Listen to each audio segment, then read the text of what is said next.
Itong mga bata na to,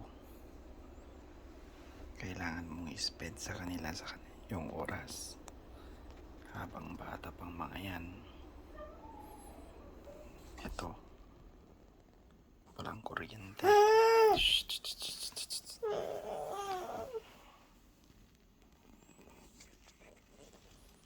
Biglang nawalan ng kuryente. So yan, kasi minsan lang silang maging bata.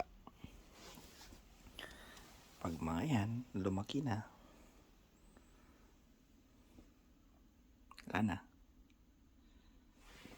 Hindi mo na sila, ayaw na nila sa yung, ayaw ka na nilang makasama.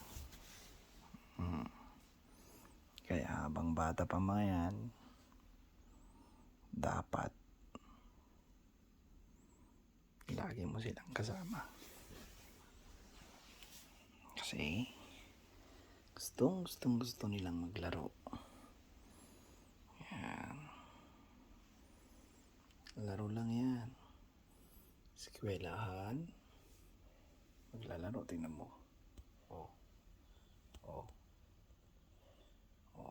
Yan. Biglang nawala pa kasi yung kuryente. Bye-bye.